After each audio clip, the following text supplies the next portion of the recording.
The member for Warringah. Thank you, Mr Speaker. I seek leave to move the following motion. 1. That the House notes A. The Australian Human Rights Commission and the Law Council of Australia have identified that the Sex Discrimination Act does not prohibit sexual harassment in all circumstances and workplaces. B. The events exposed in Parliament House over the past month have highlighted the urgent need to amend the Act to ensure that members of Parliament are liable for and protected from sexual harassment. C. In 2008, the Senate Standing Committee on Legal and Constitutional Affairs recommended amending the Act to include a broad prohibition on sexual harassment in any area of public life. D. Following the Dyson-Hayden inquiry, the Law Council of Australia launched its National Action Plan to address sexual harassment in the legal profession, which recommends that the Sex Discrimination Act be amended to include the language that a person must not sexually harass another person. And E, the Sex Discrimination Act prohibiting all sexual harassment Bill 2021 seeks to make that amendment. And 2, that so much of the standing orders be suspended as would prevent private members' business order of the day number 29, the Sex Discrimination Amendment prohibiting all sexual harassment Bill 2021 being called on immediately and given priority over all other business for final determination of the House. Is leave granted? Leave is not granted, Mr Speaker. Leave is not granted. The member for Warringah. Thank you. I move that so much of the standing orders be suspended as would prevent the following motion. 1. That the House notes A. The Australian Human Rights Commission and the Law Council of Australia have identified that the Sex Discrimination Act does not prohibit sexual harassment in all circumstances and workplaces. B. The events exposed in Parliament House over the past month have highlighted the urgent need to amend the Act to ensure that members of Parliament are liable for and protected from sexual harassment. C. In 2008, the Senate Standing Committee on Legal and Constitutional Affairs recommended amending the Act to include a broad prohibition on sexual harassment in any areas of public life. D. Following the Dyson-Hayden inquiry, the Law Council of Australia launched its National Action Plan to address sexual harassment in the legal profession, which recommends that the Sex Discrimination Act be amended to include the language that a person must not sexually harass another person, and E. The Sex Discrimination Act prohibiting all sexual harassment Bill 2021 seeks to make that amendment, and 2, that so much of the standing orders be suspended as would prevent private members' business order of the day number 29, the Sex Discrimination Amendment prohibiting all sexual harassment Bill 2021 being called on immediately and given priority over all other business for final determination of the House. Mr Speaker, the reason this is so important should be clear to all. The events of the last month, the allegations of conduct occurring in this place has so profoundly shocked many, many Australians. And every person in this place should also be shocked and moved to action. The time for words has passed. We do not need a new inquiry, we need some action, and that should occur today. The events highlighted in the media yesterday indicate a profound issue that this very workplace is not safe from sexual harassment, from conduct that, for example, the events occurring in an MP's office could very certainly be seen as sexual harassment. This loophole in the law should be addressed without delay.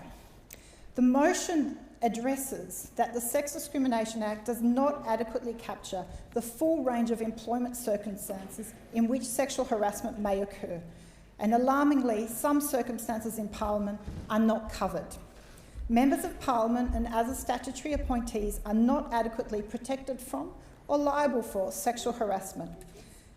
The events that we have seen play out in the media, and even so soon as yesterday, with coalition staffers performing lewd acts on MPs' desks, highlight the urgent need to address this gap. Sexual harassment is not currently adequately addressed in this very workplace. We must do something about it. We have heard of examples of members of Parliament being both the target of sexual harassment and the alleged perpetrators of sexual harassment. We must act on this. and the bill subject of this motion seeks to do that. Women and men in this place should not go a day longer than necessary without appropriate standards and laws being in place. Rather than spending the day debating appropriations bill, I urge the government to debate this bill. This is an urgent motion because the people of Australia, they want to see action on the issue of sexual harassment in the workplace. The Prime Minister himself this morning called a press conference to address this issue, but we still don't see any actual action that is brought to this place that will change the laws, that will change conduct. We need to close these loopholes. So many women around Australia, men and women, came down, marched last Monday to this place to say enough is enough, to say it is time to take action, and the firm action that we can take in this place is to address legislation. That can start with addressing this amendment to the Sex Discrimination Act. We saw the law profession rocked by the allegations in respect to former High Court Justice Dyson Hayden in 2019, and their investigation revealed the need that statutory appointees to be personally liable for their actions. We've now got these very serious allegations occurring in this place, and there is no doubt in my mind, and I would hope no doubt in the members in this place, that it really is well past time to change the culture, to change the attitude, and we cannot have another day of a laissez-faire approach to sexual harassment and misconduct in this place. The nature of work has changed. We need to ensure new realities of working from home, gig economy, self-employed workers are all adequately protected. That's what the bill, the subject of this motion, seeks to do. We need a broad prohibition on sexual harassment in all areas of public life. That is what the amendment, the subject of the bill, seeks to do. It is so crucial that we move on this now more than ever. It's baffling that these amendments have not already been implemented, and even more so that the government did not take up the many invitations to present this themselves.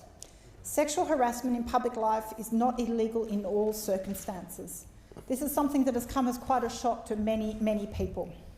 It's been raised, ironically, since 2008 with the Australian Human Rights Commission, who had already made that submission. So when we're hearing more evidence of lewd acts being done and shocking behaviour occurring in this parliament, it must surely be the case that it is urgent that we address these loopholes, that we address sexual harassment in all areas of public life. There cannot be any more delay on addressing this. The Respect at Work report delivered to by the Australian Human Rights Commission to the government in March 2020, over a year ago, held 55 recommendations. Only 3 have been partially implemented. It's not good enough. The forward of that report indicated that Australia was once, over 35 years on, was once a leader in prohibiting sexual harassment. However, over 35 years on, the rate of change has been disappointingly slow, and we now lag behind other countries in preventing and responding to sexual harassment. The Australian Human Rights Commission survey has found that 1 in 3 people experience sexual harassment at work in the last 5 years. That is a huge problem. The Human Rights Commission has found that the current legal and regulatory system is simply not fit for purpose and must be addressed. In the last 12 months, the Australian Institute for Health and Welfare has found that 1.6 million people were sexually harassed, the majority of which were not formally reported. 201,000 people were allegedly sexually assaulted, and police were notified of only 23,000 of these assaults, which is just over 10% of the cases, and only approximately 5,000 people were convicted of sexual assault. These are damning statistics and point to a very big problem that needs more than words. It needs action in this place. This has a dramatic impact on the health and well-being of so many within our community. If this is not our responsibility in this place to fix this loophole, to send a very clear message to men and women around Australia that sexual harassment will not be condoned in any circumstance, then I'm really at a loss as to what greater purpose could we have in this place than keeping all Australians safe, ensuring they have an equal opportunity to work, to enjoy participating in their public life, whether it be educational facilities, whether it be their work, gig economy. MPs in this place, we should not be subject to sexual harassment. We should absolutely be protected from it, but we also need to make sure all members in this place are liable for it if they, for some reason, think this is in any way acceptable conduct. The people of Australia are tired of words, and I have to say, as a newcomer to this place, I have been profoundly shocked by the continued allegations that have come out of recent weeks. But I've also been shocked by the response. What we've seen is a continuation of pushing off the problem, or saying, well, we may have a problem, but the other side also have a problem. Or today we saw in a press conference that it was basically looking, the media has a problem as well.